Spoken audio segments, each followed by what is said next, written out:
तो कैसे पेशेंट को टैकल करना है और कैसे डिग्री का उपयोग करना है, यह व्यवहारिक ज्ञान नहीं है। तो क्या कर पाएगा वो? प्रैक्टिस कर पाएगा क्या? नहीं कर पाएगा। तो इसी तरह से सम्यक ज्ञान की हेल्प चाहिए। श्रद्धा है, लेकिन श्रद्धा के बाद में ज्ञान भी जरूरी है। अकेले श्रद्धा के आधार पर भी आप मोक्ष महल तक नहीं पहुंच सकते। यह ठीक है कि श्रद्धा जरूरी है, पर श्रद्धा के साथ में ज्ञान भी जरूरी है। कोई रसोई बनाना जानता है, यदि उसे रसोई बनाने की कला का पूरा ज्ञान है, अब उसे पता है कि यह मीठा है या नमक है, यह क्या हो गई? श्रद्धा। यह मीठा है, यह नमक है, यह मिर्ची। वह जानता है कि यह लाल मिर्ची है, इसमें मिर्ची है, यह नमक है या मीठा। लेकिन अब उसको सही तरीके से अरेंज करके जब वह कोई स्वादिष्ट पकवान बनाता है तब उसकी प्रशंसा होती है। इसी तरह से श्रद्धा की कभी प्रशंसा नहीं होती, क्योंकि वह अंतरंग का विषय है। श्रद्धा क्या विषय क्या है? अंतरंग का विषय है। किसको कितनी श्रद्धा है यह प्रकट होता है उसके ज्ञान के को देखते। जब उसके ज्ञान का प्रकटीकरण होता है, जब हम उससे कोई प्रश्न पूछते हैं अथवा किसी शास्त्र का व्याख्यान करता है अथवा प्रवचन करता है, तब हमें पता चलता है कि वह कितना ज्ञानी है। तब हम उसे श्रद्धा से नमस्कार करते। अगर वह मौन बैठा हो तो आपको क्या पता चलेगा? उसको श्रद्धा पूरी है, श्रद्धा पूरी है। लेकिन अगर कोई मुनिराज है, बहुत विद्वान है, लेकिन आप प्रथम बार दर्शन के लिए गए, अब आपको किसी ने कुछ नहीं बताया, ऐसे ही आप जा रहे थे, अचानक आपको दिखा दे कोई महाराज जी दिख रहे, आप चले गए। आपने वहां पर नमोस्तु किया, लेकिन महाराज का उस समय मौन है, महाराज ने कुछ भी नहीं बोला, जबकि महाराज एक नंबर के बहुत विद्वान महाराज है। तो अब आप क्या सोचोगे? अब आपको कोई जरूरी नहीं कि आपको ऐसा लगे कि नहीं महाराज बहुत विद्वान ही होंगे, पता चलेगा क्या? जरूरी नहीं। फिर आपको कोई तीसरा व्यक्ति बताए अरे वो तो उच्च कोटि के विद्वान महाराज हैं, मगर आपको उसका अनुभव हुआ क्या? क्यों नहीं हुआ? क्योंकि यदि वो प्रवचन देते या किसी प्रश्न का उत्तर देते तो आपको उनकी सम्यक ज्ञान की कला का अनुभव हो जाता। तो इसी तरह से ना चारित्र तो उनको 28 मूल गुण वही के वही पालन करना। चारित्र में क्या है? जो 28 मूल गुण दे दिए गए हैं वही पालन करना है। जो प्रतिमाएं 11 प्रतिमाएं दी वो तो सब कैसी रहती है? फिक्स रहती है, वो फिक्स रहता है सब कुछ, उसमें कोई परिवर्तन जीवन भर नहीं होता। परिवर्तन किसमें होता है? श्रद्धा में भी परिवर्तन नहीं होता। सच्चे देवशास्त्र वही रहेंगे, 7 तत्व वही रहेंगे, 9 पदार्थ वही रहेंगे। परिवर्तन होता है तो ज्ञान ज्ञान में कभी हम प्रथमान योग का ग्रंथ पढ़ते हैं, कभी चरणान योग का पढ़ते हैं, कभी द्रव्यान योग का पढ़ते हैं, और ऐसा बताया गया है कि यह मन है एक बंदर और इसको जिनवाणी के बहुत विशाल शुद्ध का वृक्ष है, शुद्ध स्कंद है। तो वह शुद्ध स्कंद में इस बंदर को शुद्ध स्कंद दे दो तो उसी के फलों में, फूलों में, पत्तियों में यह लगा रहेगा। अगर यह बाहर चला जाएगा बंदर तो पाप का बंध होगा। इसीलिए इसको शुद्ध रूपी वृक्ष पर ही रमाओ। अगर आप शुद्ध रूपी वृक्ष पर इसको रमाते हैं तो उससे हमारे लिए क्या होता है? हमारे लिए मोक्ष की राह प्रशस्त होती है। किसका महत्व बताया जा रहा है? सम्यक ज्ञान के बारे में बताया जा रहा है कि जब भी प्रकट होता है तब ही लोग प्रशंसा करते, तब लोग मानते हैं कि हाँ भाई चारित्र की महिमा। जब आपको कोई चारित्र की महिमा बताएगा तब आप कहोगे भाई हाँ चारित्र प्रशंसनीय हो, कोई नहीं बता रहा तो कुछ भी नहीं। तो इस तरह से सम्यक ज्ञान के द्वारा ही सम्यक श्रद्धा की भी महत्ता पता चलती है और सम्यक चारित्र की भी महत्ता यदि कोई कहने वाला है तो कौन है? सम्यक ज्ञान के द्वारा कहा जाता है। तो अब अपनी 3 अनुयोग की बात हो गई। 3 अनुयोग कौन कौन से हो गए? प्रथमानुयोग, करणानुयोग, चरणानुयोग। प्रथमम करणम चरणम द्रव्यम नमः। अब मेरा आपसे एक छोटा सा प्रश्न, ठीक है, मुझे ये बता दीजिए इन 4 का क्रम ऐसा क्यों रखा? हाँ, किसी के रोज आप द्रव्य चढ़ाते हो जिनवाणी माता को, प्रथमम करणम चरणम द्रव्यम नमः, इनका यह क्रम क्यों रखा? प्रथमानुयोग पढ़ेंगे अच्छा, तो भी एक जना बता एक करके मैं इतना में वो सम्मिलन स्रोत संस्रोत वाला मुनिराज में नहीं हूँ, वो एक साथ सब लोगों के घोड़े की हाथी की सब कोई के सुन लेते हैं, इंसानों की भी। मैं तो भैया एक बार का सुन पाती हूँ, इसीलिए आप लोग एक एक करके बोलो। हाँ चलो भाई बताओ, प्रतिभा जी बता रही है, हाँ बताइए। प्रथमानुयोग पढ़ेंगे, उसके बाद प्रथमानुयोग पढ़ेंगे हाँ। तो हमें श्रद्धा होगी कि ये ऐसा धर्म है ऐसा, तो फिर करणानुयोग का अब उसमें मन लगेगा कि क्या है, 3 लोग कैसा है, उसका आकार कैसा है, उसका सब एक करणानुयोग, इसलिए दूसरे नंबर पे गया। चरणानुयोग में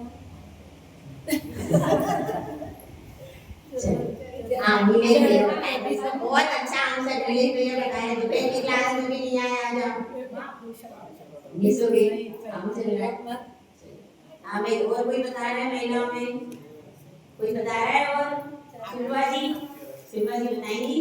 तो तुम आप तो आलू चढ़ाती हो रोज की रोज, हैं? बताओ आप लोग आलू चढ़ाते ही हो ना सब लोग, तो फिर पता कैसे नहीं है? हाँ कौन बता रहा है? प्रदीप जी बताओ। प्रदीप जी बता रहे हैं, चलो सब शांत हो जाओ, प्रदीप जी बता रहे हैं। सभी महापुरुषों का चरित्र है, उससे आपको अपनी श्रद्धा बढ़ती है। हाँ, उसके बाद में चरणायुग में चरित्र कैसे आता है, उसमें धीरे धीरे बढ़ाया जाता है चरित्र। करणायुग में कर्म कैसे बांधे जाते हैं, कर्म कैसे काटे जाते हैं, इसीलिए। और मोक्ष का द्रव्ययोग में पूरे 9 द्रव्यों का, 7 द्रव्यों का पूरा वर्णन किया है, इसीलिए वो क्रम दिया है। मुझे मैं तो बताऊं, मुझे पता नहीं है। आप जैसे हमने बता सकते ठीक है, हाँ अपन समझेंगे इस चीज को। प्रथमम करणम चरणम द्रव्यम नमः, इसको क्यों कहते हैं? पहला तो है भाई बच्चों को कथा कहानी से ही बहलाया जा सकता है, या तो लोरी सुनाओ या फिर कथा सुनाओ। अब तो लोरियां तो बंद हो गई, अब तो मोबाइल सुन सुन के बच्चे, उसमें आती है वो गाय आती है और वो आती है कार्टून, उन कार्टूनों को देख देख कर बच्चे कूदते कूदते सो जाते हैं। अब सिस्टम बदल गया। तो अब क्या है, प्रथमानुयोग तो प्रथम है, उसमें कोई संशय वाली बात, और उससे हमको तीर्थंकरों के जीवन चरित्र के बारे में पता चलता, उसके बिना अपना बेस भी होने वाला हमारा इतिहास है, हमारी नींव है प्रथमानुयोग। अब दूसरे नंबर पर क्या रखा है? करणानुयोग। वो क्यों रखा? कि भाई अब 63 शलाका पुरुष किन परिणामों को करते थे? भाई मोक्ष जाने के लिए कौन से परिणाम चाहिए? कैसे चले गए वो? कैसे चले गए? तो सबसे पहले व्यक्ति पूछता है भैया कौन से परिणाम हो गए, कैसे उनका मन लग गया, क्या परिणाम बने? तो उन परिणामों के आकलन के लिए हो गया करणानुयोग। और एक और दूसरी बात कि उन्होंने कैसे कर्म किए जिसके फल से वे मोक्ष चले गए, किस कर्म के फल से, कौन सी प्रकृति के बंध से तीर्थंकर प्रकृति का बंध हुआ? कर्मों का बंध है ना, तो पुण्य प्रकृति कौन सी थी भाई? तीर्थंकर प्रकृति थी। तीर्थंकर प्रकृति कैसे बनती है, उसका फल क्या होता है, किसमें आएगा? कर्णा योग में। महापुरुषों को नारायण पद, चक्रवर्ती पद, ये सब कैसे होता है? यह सब कर्म और कर्म का फल, यह सब किसमें मिला? और फिर तीनों लोगों की बात आती। तीर्थंकर कभी नरक में गए, फिर स्वर्ग में गए, तीनों लोगों में उनके बारे में आता है। कितने सारे अपन जब पुराण पढ़ते हैं तो उसमें नरक का भी वर्णन आता है, और ये भी बताते हैं कि नरक ऐसा होता है। तो यह सब नरक के बारे में विशेष वर्णन है, तो कहाँ मिलेगा?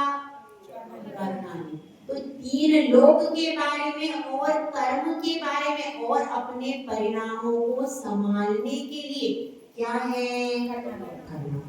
तो अपन ने जान लिया, केवल 63 शलाका पुरुषों की कथा सुनने से कल्याण नहीं होगा। उन्होंने जो जो परिणाम बनाए, वो परिणाम बनाओगे तब तुम्हारा कल्याण होना। कौन कौन से शुभ कर्म उन्होंने किए, कौन कौन सी पुण्य वर्गणाएं एकत्रित की, तब जाकर के कहीं वो मोक्ष में गए। तो वह पुण्य वर्गणाओं को एकत्रित करने के परिणाम बताता है कौन? कर्णानी। अब जब आपने परिणाम बना लिए तो भाई खाली परिणाम बनते कब हैं? बाहर से तो हम स्वच्छ नहीं, तो अंतरंग की वो विशुद्धि के परिणाम बनेंगे क्या? बहिरंग से यदि हमने कुछ भी त्याग नहीं किया, सप्त व्यसन का भी हमारा त्याग नहीं किया है, तब क्या वैसे पुण्य पुरुषों के परिणाम बनेंगे क्या?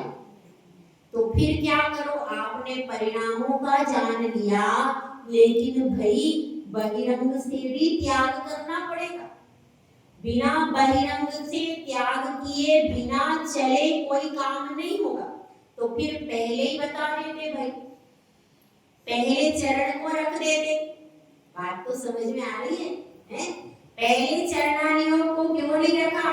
इसलिए नहीं रखा कि चलने का शुरुआत पहले स्वयं से करना सीखो आप लोग। आत्मा भी अंतरंग में विशुद्धि की सीढ़ियां चढ़ दिए।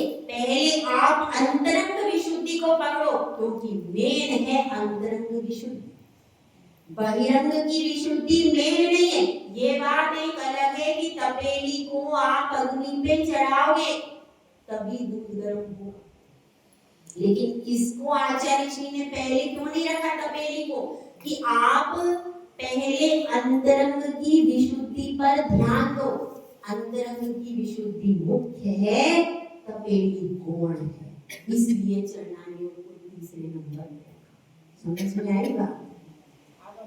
अंतरंग के गुण स्थान महत्वपूर्ण है, वो बनने चाहिए, उन पर आपका फोकस होगा। फिर आप सोचोगे अरे ये बनेंगे कैसे गुण स्थान, मेरा छठा बनेगा कैसे, मेरा पांचवा बनेगा कैसे, कैसे में चौथा गुण स्थान मेरा कैसे बनेगा?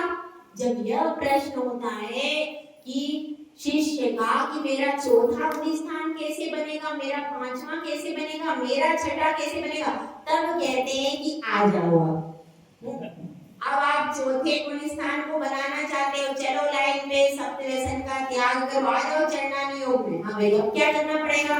सप्त व्यसन का त्याग करो, अष्टमूल गुण धारण करो और दर्शन प्रतिमा का बेसिक पालन करो। यह सब पालन करता है जो, उसका बनता है कौन सा? चौथा गुण स्थान। खाली चौथे गुण स्थान वाले का बड़े बड़े नियम नहीं है उसके, लेकिन बेसिक 5 अनुव्रत का पालन वो करेगा।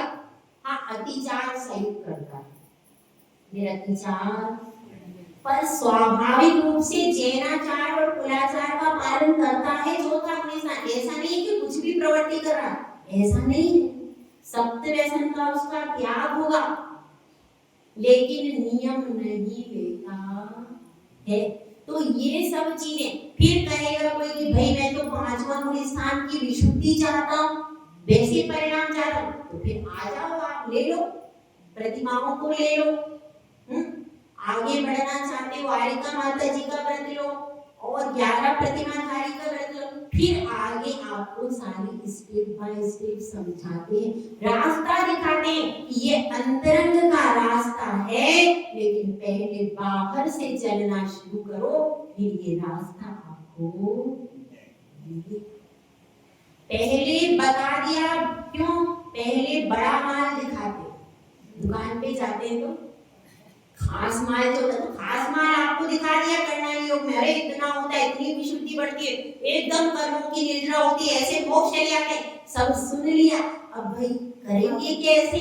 तो भाई आ जाओ चरणानी योग, यहाँ सब त्याग होगा तो आपकी ये करणानी योग वाली स्टेप, क्योंकि मुख्य है अंतरंग आत्मा की विशुद्धि, मुख्य चरणानी योग नहीं, उसको पकड़ कर मत बैठ जाओ, वो रास्ता है, लेकिन वो रास्ता अंतरंग विशुद्धि के लिए है।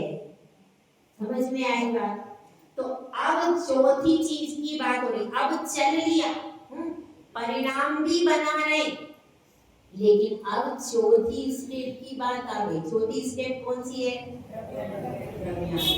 अब सब कुछ करने के बाद में परिणाम भी बना रहे हैं, लेकिन यहाँ पर हो सकता है आपका गुरु स्थान में फोकस हो जाए, आपका मार्गणाओं में फोकस हो जाए, और विशुद्धि के, क्योंकि वहां पर बहुत सारे टॉपिक है करणानी योग, तो फिर यहाँ पर लास्ट में कंक्लूजन आ गया आपका द्रव्यानी योग कि भाई 7 तत्वों में, 9 पदार्थों में, 6 द्रव्य में मुख्य तुम्हारी केवल आत्मा है, और कुछ भी तुम्हारा कौन कहता है? ये द्रव्यानी योग है कि भेद विज्ञान करो, गुण स्थान भी तुम्हारा नहीं है, मार्गणा तुम्हारी नहीं है, तुम तो सिर्फ अपना फुल फोकस लेकर के आओ, फुल लाइट अपनी आत्मा के ऊपर। यदि तुम्हारा थोड़ा सा भी उपयोग कहीं भी चला गया तो तुम अपने केंद्रीकरण से भटक जाओगे, इसीलिए लास्ट में रख दिया क्या? समय सार कभी पहले मत वांचने बैठ जाओ, नहीं तो भटक जाओगे। समय सार पढ़ना चाहिए जब आपको प्रथमानी योग, करणानी योग, चरणानी योग, ये तीनों के मुख्य सारे शास्त्र जब आपको अच्छे से दिमाग में बैठ जाए, उसके बाद पढ़ो समय सार। यदि पहले पढ़ लोगे तो आप क्या होगे? आप हो सकता बस आत्मा शुद्ध है, अब क्या पढ़ना है, अब क्या करना है, ना कोई चढ़ना, ना कोई आचरण करना है, ना कोई अंतरंग की विशुद्धि बनाना है, क्या करना है, बस आत्मा शुद्ध है, गादी पे बैठे रहो। ऐसी लोगों में भ्रांति क्यों हुई?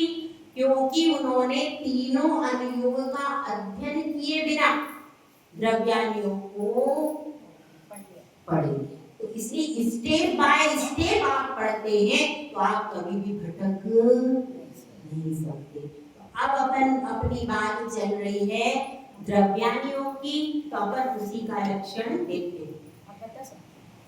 जीवा जीवसु तत्वे पुण्य पुण्ये च मंद मोक्षो च द्रव्यानुयोग दीपः शुद्ध विद्यालोक मातनुते। इसमें बताया जाता है, क्या क्या बताया जाता है? जीव और अजीव और तत्व। जीव क्या है और अजीव क्या है, मतलब 7 तत्व जो कहे गए हैं उनके बारे में, और पुण्य और अपुण्य। पुण्य अपुण्य का अर्थ क्या हुआ? पाप। पुण्य और पाप, और तीसरी चीज थी बंध और मोक्ष। तो अब यह 7 तत्व में बंध मोक्ष आया कि नहीं? पुण्य और पाप में बंध मोक्ष आया कि नहीं? आता है। तो अब यहाँ पर बंध मोक्ष अलग से क्यों दिया, बताओ? वो मेन है ना, वो मेन है। बंध और मोक्ष, यदि आप बंध से छूट गए तो खेल खत्म। मोक्ष मेन है, मोक्ष मेन यानी आपका फुल फोकस ना होना चाहिए, मुझे कितने कर्मों का बंध हो रहा है, इस बात पर यदि आपका फोकस रहेगा, कभी आप ज्यादा कर्मों से बंध, इसीलिए बंध के बारे में अपन पढ़ रहे हैं। बंध के बारे में तो फिर आप कोशिश करोगे कि मैं इतनी कर्म प्रकृतियों से कैसे छूट रहा हूँ। जैसे अपन बंध में क्षति पढ़ते हैं, उसका मतलब क्या है, उतनी कर, यदि आप उस गुण स्थान में जाओगे तो आपको उतनी प्रकृतियों का बंध नहीं होगा। तो अपन जब जानते हैं कि भाई अपने परिणाम इस गुण स्थान के बन गए तो अपने को इतनी प्रकृतियों का बंध होगा, तो अपन सतर्क हो जाते हैं। तो यहाँ पर ये बताया, और यह दीपक के समान है। द्रव्यान योग दीपक के समान क्यों कहा, कि सारा कुछ जान लिया, लेकिन अगर हमने भेद विज्ञान नहीं कर पाए, अपनी आत्मा को differentiate between soul and body and all things, different create करो अपनी आत्मा में, शरीर में और अन्य सारी चीजों में।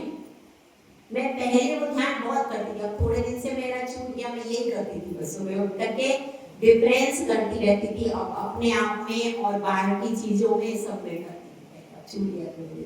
तो डिफरेंट करो, केवल इतना ही, मैं अलग हूँ, मैं केवल आत्मा हूँ, न मैं शरीर हूँ, न परिवार हूँ, न स्त्री हूँ, न कुछ भी नहीं हूँ। इस चीज को भी अनुभव करना चाहिए, तब अपन धीरे धीरे विरक्त होंगे, धीरे धीरे अपना मन उधर से हटता जाएगा। तो ये क्या है, यह है द्रव्यान योग की मेन घी आ गया है। कौन सा गाय का चाहिए, यहाँ तो गाय का ही मिलता है।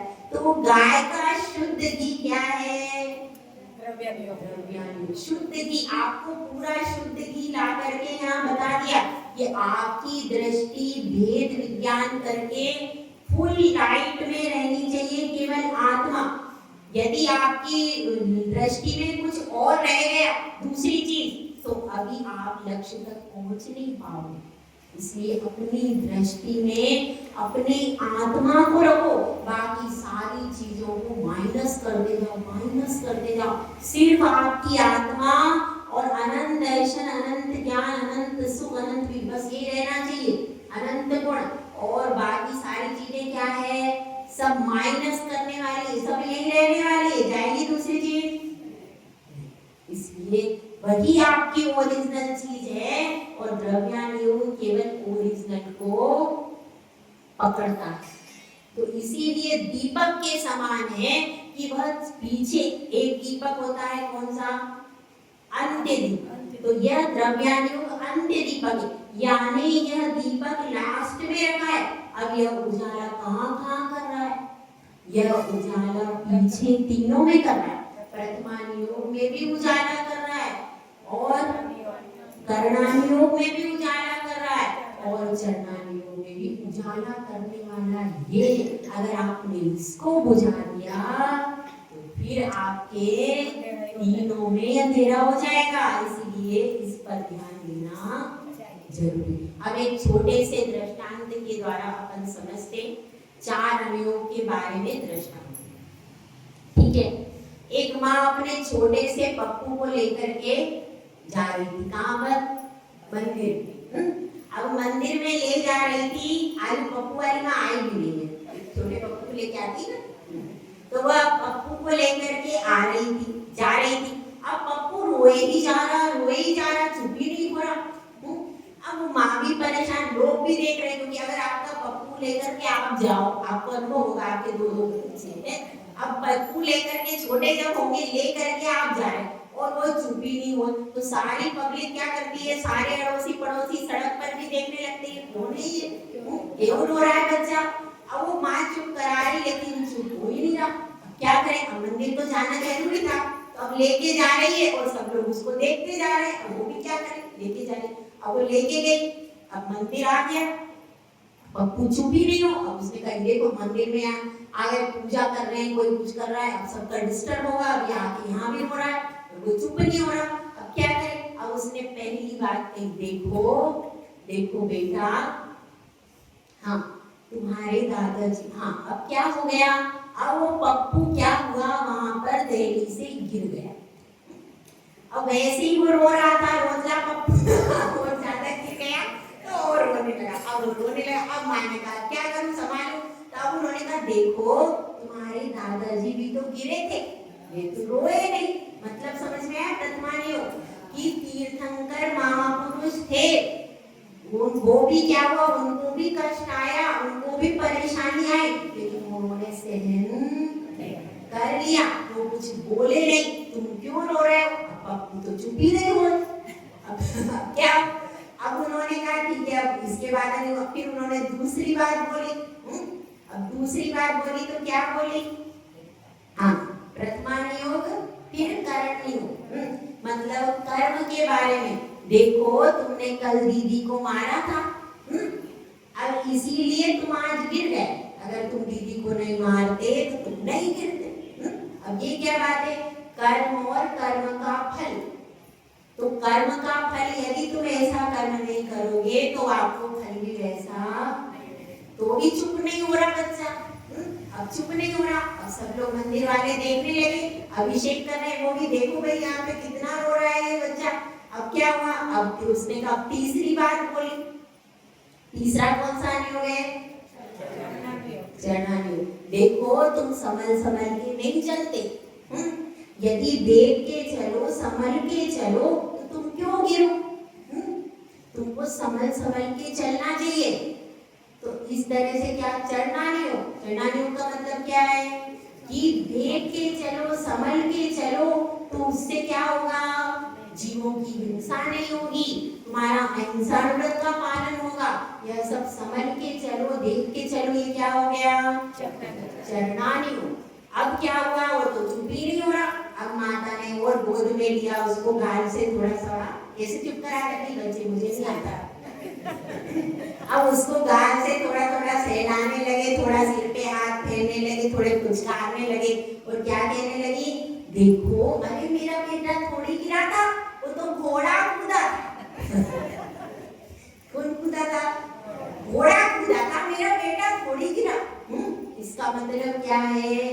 भाई देखो ये सारी जितनी भी परिणति चल रही है, ये तुम्हारी परिणति, यह तो ये शरीर की परिणति जो चल रही है, तुम्हारे घर परिवार की जो परिणति चल रही है, जो तुम्हारी मकान दुकान की जितनी भी तेरी बाह्य परिणति चल रही है, वो तो किसकी परिणति है? घोड़े की परिणति, तुम्हारी परिणति नहीं है। वो केवल घोड़े का मतलब शरीर के प्रति परिणति चल रही है, वो तुम्हारी परिणति नहीं है। तो इससे हमको समझना चाहिए कि देखो यह जो शरीर है यह वास्तव में हमारा नहीं है, और इसी बात को ये द्रव्यान योग का जो दीपक है यह हमको सिखाता है। जय बोला, जय सुंदर सा महाराज।